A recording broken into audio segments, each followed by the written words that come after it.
Hi everybody, Adrian Plass here, yet Yes, and Bridget yet again. And we were talking this morning about the fact that we simply cannot believe we're in the month of May. I mean, what on earth happened to April?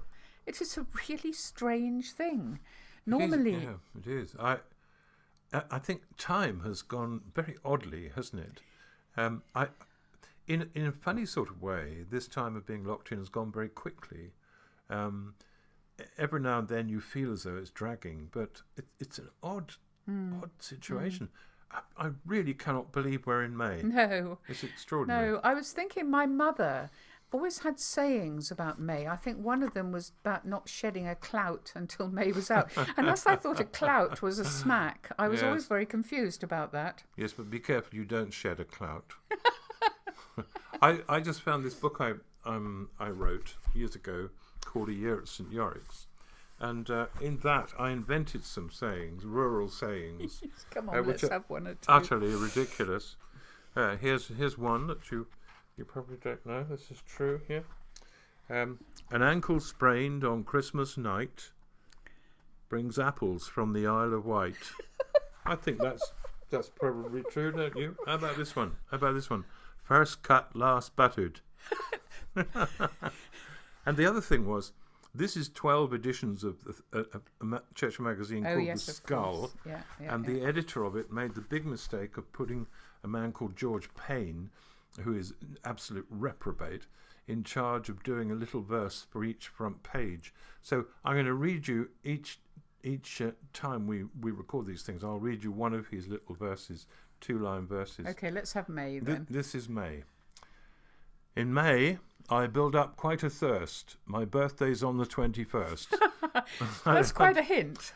Well, it's more than a hint, isn't it? Yeah. So, I'll look for some more of those sayings as well for tomorrow.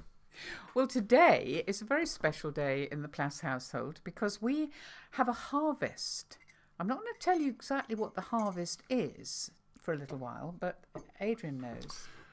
It's oddly exciting. I was once sitting in a group of people at a Christian meeting, and the person leading the meeting said, right, I want you all to tell me about some of the most exciting things that have happened to you in your life. And of course the answer was supposed to be something about Jesus. It always is, isn't it? Mm-hmm. Which is fair enough, I suppose. But my mind went immediately to one word. Now, we've done some exciting things, haven't we? Mm-hmm. I've seen some of the children born. I think that was a little more exciting for you than for me. But my mind went to one word. And when he said, Adrian, what about you? I said that word, and the word was radishes. And that is our harvest today, isn't it? We have one radish. It is indeed. We have one radish. When I was a little boy, my father and I went to the shop, and I like these memories of harmony because they are few. But we went to the shop to buy radish seeds, and I remember buying the packet. And when you looked on the cover, on the packet cover, there was a picture of a huge radish. I mean, a massive radish with luxuriant green growth coming out the top of it. And I thought, wow, my radishes are going to be like that. So we went back to the little allotment just up from our house and raked the ground, smoothed it over. Then we made a little furrow with a stick, and we planted the seeds in the furrow, and then we covered the seeds over. And then we put the packet, impaled it on the stick, and stuck the stick at the end of the row. And as a small boy, this is really true, I thought it needed to be there because as the radishes grew, they would be able to look at the picture and model themselves on this vast radish that appeared on the packet. I could have been wrong about that. I love the idea of them thinking, oh, that's what I'm supposed to do. Exactly, yeah. So a little bit red there, a bit redder there, a bit more green there. Well, eventually, and I kept going up there and hoping that the radishes would be ready. And eventually, I was able to pull some radishes. And I took them home. And I don't know what we had been going to have for tea that evening, but I gave them to my mother, and we had radishes with our tea.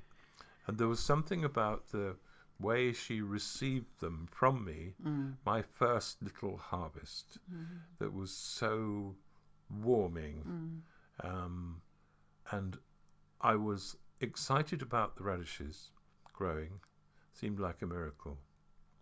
And I was excited about being able to offer something to somebody who'd only ever done things for me. So it was a great moment. You've reminded me, of something that isn't, because that was all about, well, your pride in your radishes, but also the way they were received and how special they were. They shone, didn't they, for that little while, and so did you. Yeah. But I was thinking, when my mum died, I went through a box of her stuff, her treasures. And, my box of treasures would be similar to hers, I think, all little things that the children had made or pictures they'd drawn. And in her box, there was something that I made when I was about 5, and it was a handkerchief. And I remembered giving it to her. And when I looked at this handkerchief, it was the most extraordinary thing. It was appallingly sewed round the edge. It was a little square of material. And right in the middle, I had sewn a sort of artificial violet that I had found in her sewing box, right where you might blow your nose. Nice, yeah. But to me, it was beautiful. So it wasn't just in her receiving it, and she was thrilled. It was in my giving. I was giving her the most beautiful thing in the world, as far as I was concerned, the very best I could possibly do. Yeah, it's interesting, isn't it? And I'm sure she knew that, as my mother knew, that we felt we were giving something special. It was in her box of treasures after us, she died, so she obviously isn't that did. lovely? Yes. Yeah. And you can't help wondering how God feels about gifts given to him. Someone once said to me that they thought God was very demanding. And we mentioned the book of Malachi recently, which is as a kind of long rant by God about people bringing their crappy old animals and things that aren't very good, things they wouldn't want themselves in a way, and putting them on the altar, including false fire, interestingly, which we can't go into now. No, we will another time. We will another time, yeah. And when you think about that, I think it's quite important to just stay still for a bit and think, what does that mean? What can you give God? I don't know exactly, because it's different for everybody. But what can you give God? Why did he want the very best? That is special for you, that he might want to have. Yeah, I don't know. I don't have many answers for that, but I think it's very important. But it obviously wasn't that he needed the best sheep. It must have been something to do with what it does for us to give the very best, surely.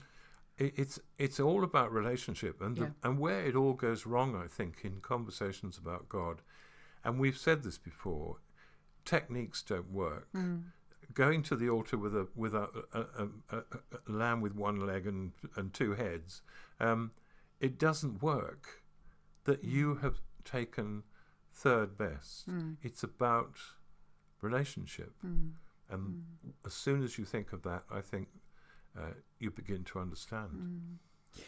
I was thinking about this harvest thing. I mean, one of the big problems with harvest is that if you go back to Jesus' story about the sower, the seed didn't all fall on wonderful fertile soil. I mean, I know lots of people for whom it did, and they grew up lovely, strong plants, full of love and full of all sorts of other good things, full of knowledge of Christ, full of everything you need to be big and strong and wonderful, and therefore able to help other people because you've got a lovely harvest.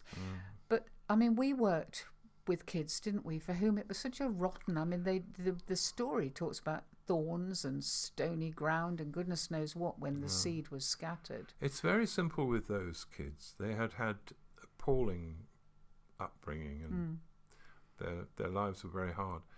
And some evangelists came. I don't quite know how that was organised, but they came, spoke to the children. Well, if you stand at the front with an alien concept, and you say, if you ask Jesus into your life will be changed. You'll find peace and a whole load of other things. If that's all you say, if that's what you do, and then you invite them to do that, and then they go to bed thinking, my entire life has changed, and wake up in the morning and think that it hasn't. That is sowing seed, I think, irresponsibly. Especially as that, I know that particular time, and he disappeared first thing in the morning, didn't he? So he wasn't able to help them through this awful feeling that that's they had. right, and it would have been counted as a success. Yeah, absolutely. I don't want to blame anybody. I just think you've got to know who it is you're talking to and what actually is the right thing to be said. And sometimes, of course, harvest, you look at somebody and you think, well, they're not offering much. And sometimes you can put quite a lot of work into growing somebody into, I'm getting, this metaphor is beginning to get a bit complicated, Metaphors but into growing nice and strong, and you can be very disappointed. And I was thinking, you were talking about kids with problems. Well, I used to help run a club, didn't I, down on this huge housing estate where, East Sussex Social Services had decided in their wisdom, if you remember, to put everybody with problems onto that one area and then add an extra social worker, and the result had been a disaster. Well, we loved doing this holiday club, but some of the children were really difficult. Children pick up weapons to defend themselves. Very, very young. They're fighting their corner. So it wasn't always easy. And there was one particular little boy called Patrick, and I think he was only tiny. He was only about 4.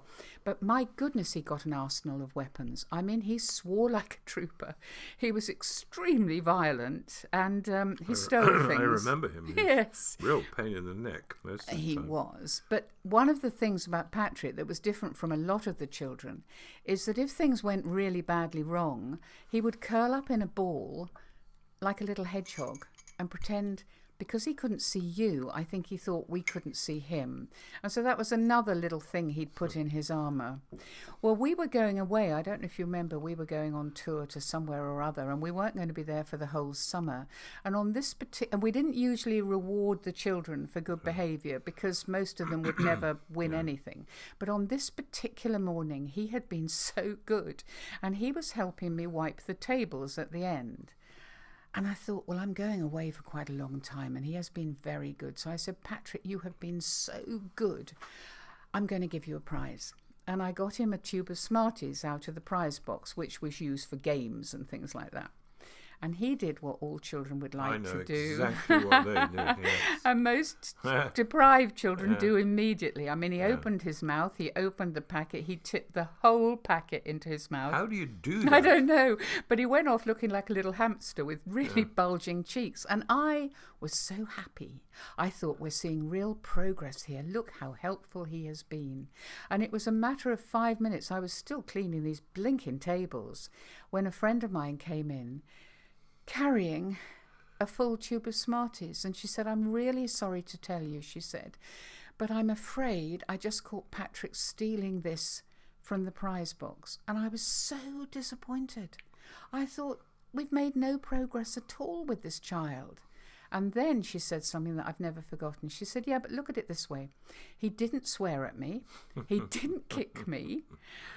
And he didn't. And to her and to me, this was the most important. He didn't roll himself into a little ball and pretend he wasn't there. And she said, I reckon heaven is rejoicing today in the progress that Patrick is making. Yeah, it's very easy, isn't it, to judge people who have a long journey to make. Absolutely. To get where they want or need to be, and to judge them on their progress so far. And we still see that, don't we, in churches? I'm afraid I think we probably still do it. It's however hard we try. We do our best. And I absolutely agree that small steps are seen by God. I don't, who knows these things for sure, but I think he loves them. I remember, as you said that, I'll just finish with this because it just seems relevant. We were in South Africa, and there was a lady who cleaned in one of the houses there, and she had become a Christian. And I asked her, as I often do ask people, so what difference has that made to your life? And there are a number of possible answers to that, the extravagant ones, the big ones, the huge ones, the rejoicing ones, all that. She thought for a moment and she said, well, I think the main thing is that I now clean behind the furniture as well as in front of it. And at first you think, well, that's not a lot. And then you think, it's one of the cleanest parables I've ever heard.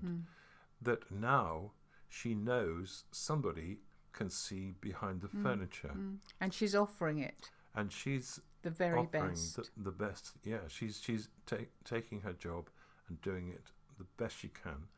And I'm sure God looked at it and thought, that's brilliant. Absolutely. She's cleaning behind the furniture. Yeah.